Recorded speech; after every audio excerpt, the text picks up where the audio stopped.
So, you heard all about ChatGPT, and you're probably thinking, wow, that is AI. I finally get it. I get the hype.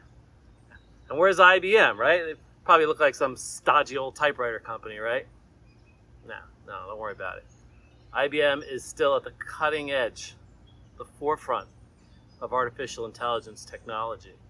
So where ChatGPT really changed the game was that they took seriously cutting edge technology and they made it available to the masses. All of a sudden, AI went from something where there was a fair amount of interest out there for sure, maybe even some fear, but it went from that to, wow, I finally get it. People could log in and they could use the free version of ChatGPT, right, which is based on OpenAI's generative pre-trained transformer. That's what the GPT stands for, which actually boils down to being a large language model. We can get into that a little bit later. But they could finally put their fingers to keyboard and actually have a conversation with the computer, and it would respond back in very natural sounding language and give them answers that could blow the mind with the amount of detail and information that was presented back simply from asking a question. Very cool stuff. And now you have people out there using it to write essays for school, to pen emails, right? Business emails, let's say. You're even able to use ChatGPT to start writing source code. Pretty cool stuff, right? And then you'll see there's also spin-offs of that, right? Where folks are using AI in a similar generative fashion to create works of art, images, even videos, right? So very cool stuff. And it's like, okay, cool. That is amazing. That's AI. Where's IBM? And I got to tell you, IBM's right there. The difference is ChatGPT, while it's opened people's eyes and it's incredible technology, they're not doing anything that IBM's not actually already doing themselves, except ChatGPT from OpenAI is leveraging data that's sourced from across the broad spectrum of the internet. And I don't know about you, but I've been on the internet, and there's a lot of misinformation out there. There's a lot of bias out there. And all of this bad information, along with the good information, but you can't tell the difference, certainly ChatGPT can't, it all sneaks into that large language model, along with the bias and the hate and what have you, all of people's opinions, they're taken as probable fact, and the output could contain some of that misinformation, some of that bias, because it all sneaks in, and the large language model basically uses a best guess approach to form its answers. And it could change, right? From person to person asking the question, or even the same person asking the same question, sometimes the output's a little bit different, right? So there are some inherent problems with it, despite the fact that it's incredible, groundbreaking technology. IBM has been at the artificial intelligence game for decades. And you could even think about some pretty notable public examples, right? You had back when the Deep Blue supercomputer ended up beating Garry Kasparov at chess, right? He was the world chess champion. He was the best chess player in the world. Deep Blue beat him, right? And that was a, albeit earlier, version of machine intelligence, right? Machine learning, touching on the edges of artificial intelligence. And then if you remember, not so far back in the past, but we had when the Watson computer ended up beating the top players in the world at Jeopardy. How cool is that? So that was, very notable public examples of where IBM has been, leveraging and developing and finding unique use cases for artificial intelligence capabilities. And then you've heard about IBM Watson, right? That's our commercial branded artificial intelligence capabilities, right? Leveraging artificial intelligence, machine learning, and bringing those capabilities to our business customers. Because IBM plays in the enterprise space where we sell our technology and capabilities to businesses looking to leverage the benefits brought forth by these technologies. Not so much consumer AI. I'm sure you're familiar with things like Alexa, right? Which uses some artificial intelligence. It uses natural language processing and what have you. But it's a consumer-focused application of the technology. Whereas IBM, we focus very much on business and enterprise solutions. And it's through that lens that IBM has actually led the charge. We're at the forefront of all this technology because, as I mentioned, you can't really necessarily trust the output of ChatGPT, as cool as it is. Our focus is on enterprise AI.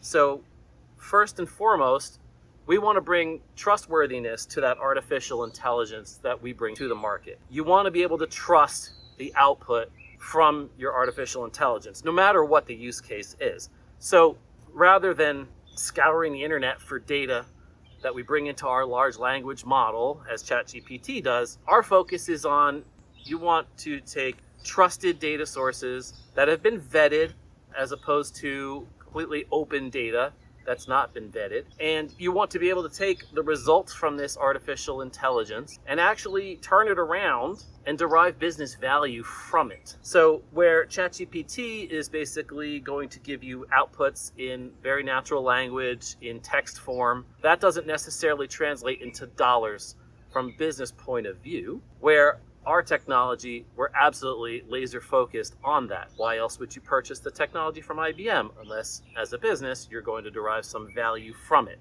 So you derive that value very much on the backbone of the trustworthiness of the data that you're getting back from it. And so we focus very heavily on those two aspects of our enterprise AI capabilities.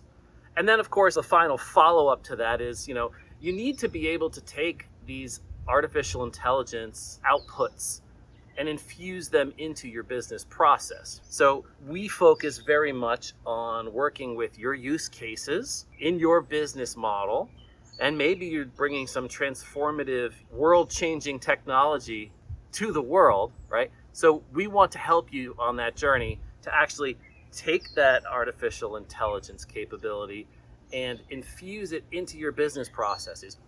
And beyond trustworthiness, you need to think of IBM as having taken a leadership position on ethics, ethical AI, right? I mean, we're not talking here about the machines taking over, man. It's not so much that. It's about taking the bias out of the results set, right? It's about doing the right thing based on the right data. And IBM has not only joined AI ethics boards around the world, but also has created some. So ethics is very important. Ethics is extremely important. And it's at the core of IBM's approach to creating artificial intelligence capabilities. If you've been paying attention to a lot of the products that we brought to market over the last several years, you'll note that, for a little while there, we used to tag a lot of our products with Watson, right? That was our indication to the world that this product now has artificial intelligence infused into it. And we continue to do that today across all of our products, where there is value to be derived from infusing artificial intelligence into the process. We're doing that. A notable example is something that, that's coming out very soon. I mentioned earlier that you can use some of these large language models, this generative AI, to not only generate text output, but also to generate source code. So we're actually doing that in a lot of our products today, and we're bringing new products to market very soon that do exactly that. Very cool stuff. And of course, the sky's the limit on how this can actually be applied to coding, as well as, to generating text output for different things. So not only has IBM infused our own technologies with artificial intelligence capabilities, machine learning capabilities, but we actually are bringing to the market capabilities that you can leverage, right? So our more traditional AI offerings that you can leverage within your own processes and your own applications. So things like speech to text, text to speech, natural language processing, etc. Right? So we bring those types of capabilities to the market for you to leverage, hands down.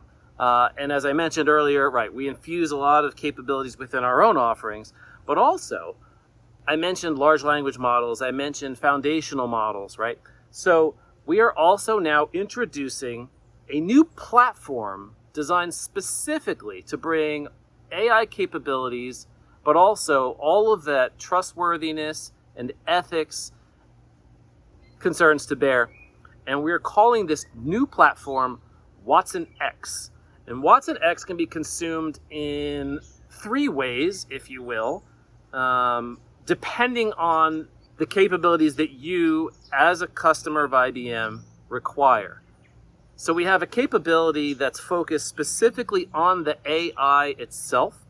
It's a capability that allows you to create your own foundational models, large language models, test them, deploy them, as well as traditional AI, machine learning type models. We have another capability that complements the AI capability. This one's all about the data itself behind the artificial intelligence capabilities. So it's a capability that leverages the very best of data warehousing, but also the analytical capabilities that you'll find within a data lake, and brings these together in a technology colloquially called a data lake house. And then we have a third capability which complements the first two, which is all around bringing governance, right? Remember I talked about trustworthiness, I talked about ethics. So this capability brings governance not only to the data, but to the models themselves. So altogether, IBM is bringing the capability to the market for enterprises involved in specific industries to create their own foundational models, or to leverage open source foundational models, or the combination of the two, and truly be able to derive benefits from not only traditional machine learning based artificial intelligence, but also this exciting new world of generative models.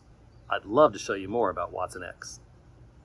If you think about it, there's use cases across industries. I'll pick one, right? So let's say healthcare. We're all human beings. We live in an age and in a society where nearly all of us take advantage of healthcare services at one point or another in our lives, right? So it's something that touches all of us. So think of use cases where, as opposed to using a large language model that's derived from all information freely available on the internet, at IBM, we allow you to develop your own large language models that are focused on specific industry terminology, specific industry use cases. So in the case of healthcare, let's say, we'll give you the technology to develop your own large language model or your own foundation model that's based specifically on healthcare. So imagine pointing at a set of information that includes thousands, maybe millions of clinical diagnoses and all of the symptoms, demographic information of patients, all associated together. Build a large artificial intelligence model that you can then use as a clinician to help diagnose the ailments that your patients are suffering from. Or to take that same sort of information and, beyond diagnosis, prescribe the proper medication that has the most efficacy for that particular person with that problem, with their other health criteria involved, or treatments, or what have you, right? This is something that we can all kind of wrap our brains around. And it's an area where you could use enterprise-grade AI, which is deriving its outputs from trusted business value generating data. This is where IBM plays best in the AI space, and this is where IBM can help you, regardless of the industry.